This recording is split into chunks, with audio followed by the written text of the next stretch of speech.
Supongamos que tenemos los siguientes datos de ventas del primer semestre de 3 sucursales.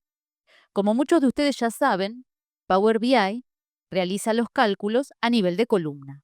Por lo tanto, con estos datos podré obtener la sumatoria del mes de enero, el mes de febrero, etcétera, para las 3 sucursales en su conjunto.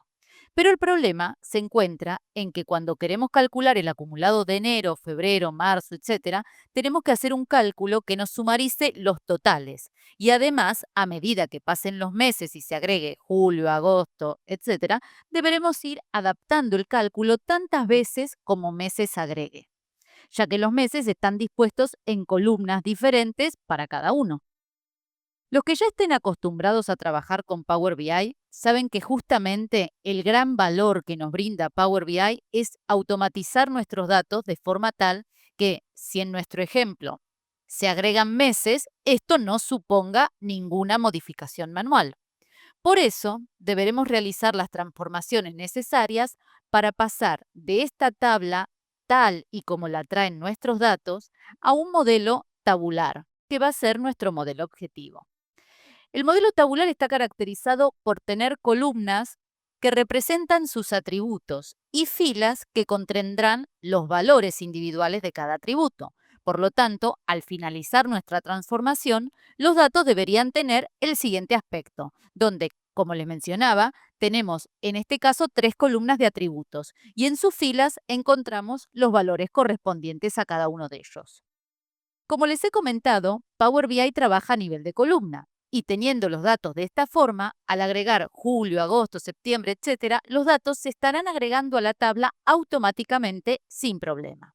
¿Y qué pasa cuando quiera saber las ventas totales de enero? Pues que simplemente colocaré un filtro que me devuelva las ventas de enero. ¿Y qué pasa si quiero saber las ventas totales de Madrid? Pues que pondré un filtro que me devuelva las ventas de Madrid. Y si quiero saber las ventas de Madrid en enero, pues combino los filtros y obtendré la información sin ningún problema. Lo que quiero que quede claro es que el modelo de datos tabular nos permitirá agregar datos de forma automática, sin necesidad de intervenir manualmente para obtener los totales actualizados. Dicho esto, nos pondremos manos a la obra. Para modificar la estructura de los datos, tal y como nos vienen de origen, podemos hacer 2 transformaciones diferentes: transponer o anular dinamización de columnas. Transponer se puede hacer con encabezados y sin encabezados. Lo que veremos a continuación es las diferencias que existen entre estas transformaciones. Para esto, voy a duplicar la tabla de origen tantas veces como demostraciones quiera hacer y voy a cambiarle los nombres para que quede claro qué tipo de transformación veremos en cada caso. En este caso veremos transponer con encabezados. En este caso veremos transponer sin encabezados. Aquí veremos anular dinamización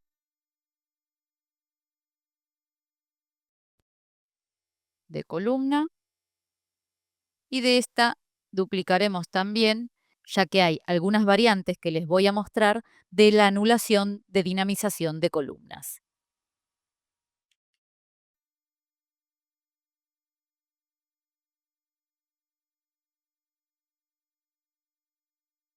Veremos entonces todas estas transformaciones y cuál de ellas nos permite lograr tener nuestros datos como el objetivo que les había mostrado, en 3 columnas de sucursal, mes y ventas. Comenzaremos por transponer.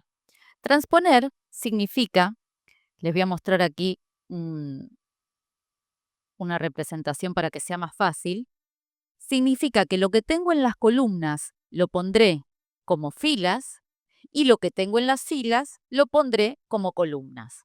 Ahora veamos las 2 opciones de transposición que tenemos en Power BI. La primera es transponer con encabezados. En este caso, mis datos de origen tienen sus encabezados correctamente colocados. Veamos en la pestaña Transformación la opción Transponer. ¿Y qué ha pasado? es que he perdido la información de los meses. ¿Recuerdan? Porque cuando transpongo una tabla con encabezados, el encabezado no se transpone, se pierde. Con lo cual, esta opción no me permite llegar al modelo tabular que pretendo implementar. Recordemos cuál era, ¿verdad? Ahora bien, vayamos a la opción de transponer sin encabezados. Para esto, lo que haré es la acción contraria de promover los encabezados. Esa opción la encontramos en el mismo lugar donde usamos la primera fila como encabezado. Usar encabezados como primera fila nos hará la situación inversa. Ahora sí, voy a transponer y no pierdo los meses. Como verán, los encabezados están en la primera fila y simplemente deberé promoverlos con la acción contraria que habíamos hecho recién. Otra de las transformaciones que deberé realizar es colocar a la columna de mes el nombre de mes, ya que me ha quedado con un nombre que no es el correcto. Hago doble clic, coloco mes, pero no obstante, aún no tengo el modelo tabular que planteaba al inicio. Veremos entonces cómo es anular dinamización de columna. En la misma pestaña Transformar encontramos la funcionalidad de anular dinamización de columnas, pero al desplegar vemos que tenemos tres opciones, que son las tres opciones que les mostraré.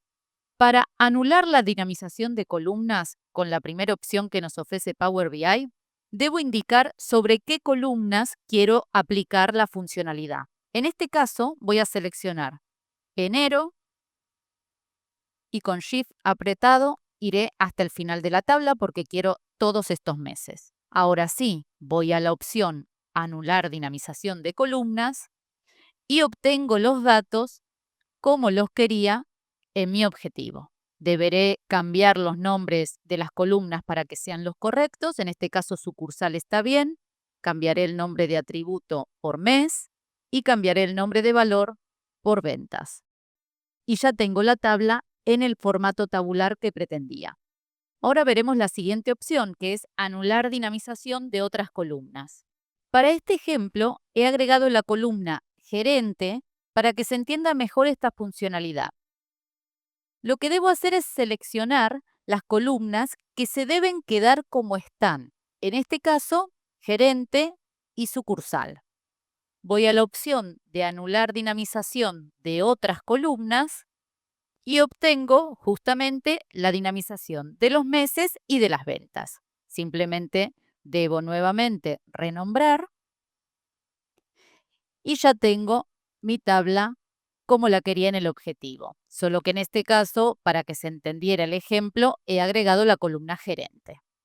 Si quito ahora esta columna, vemos que el dato objetivo y la tabla que obtengo es exactamente igual. Ahora veremos el último ejemplo, que es anular dinamización de columnas seleccionadas. Para anular la dinamización de columnas, debo indicar sobre qué columnas quiero aplicar la funcionalidad. En este caso es de enero a junio, al igual que lo hemos hecho en la primera consulta. Voy a anular la dinamización de columnas seleccionadas únicamente y obtengo nuevamente mis datos en modelo tabular. Renombro mes y ventas y tengo exactamente lo mismo que mis datos objetivos. Esta tercera consulta, en apariencia, es igual a la primera, a anular dinamización de columnas que habíamos hecho aquí, pero solo en apariencia, ya que cuando modifiquemos nuestros datos se comportarán de manera diferente. Para evidenciarlo, iré al origen y me conectaré con un Excel actualizado que tiene datos del mes de julio y agosto. Iré a actualizar entonces los datos y vemos que la primera consulta no ha tenido ningún problema, los datos se han agregado correctamente. La segunda consulta también ha actualizado correctamente los datos y si vamos al paso anterior donde todavía no habíamos quitado al gerente, vemos que también lo ha hecho sin ningún problema. Pero cuando llegamos a la tercera consulta, nos encontramos con un resultado diferente. Si en lugar de haberse agregado los meses al Excel de origen, se hubiera agregado el gerente, como en el caso anterior, por ejemplo, en ese caso, esta tercera opción sí que sería útil en lugar de las dos primeras. Veamos qué ha sucedido cuando en la opción de anular dinamización de columnas he agregado el gerente. Vemos que nos genera una incoherencia, ya que mezcla el gerente en el lugar de mes y en el lugar de ventas. Ahora, cuando agregamos el gerente a la anulación de dinamización de columnas seleccionadas, el resultado obtenido podría ser el esperado. Tiene lógica, ya que coloca a todos los gerentes en otra columna.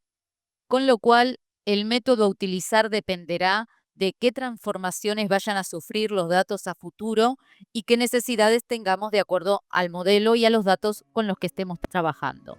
Hemos visto todas las posibilidades y bueno, espero que esta información les haya resultado útil.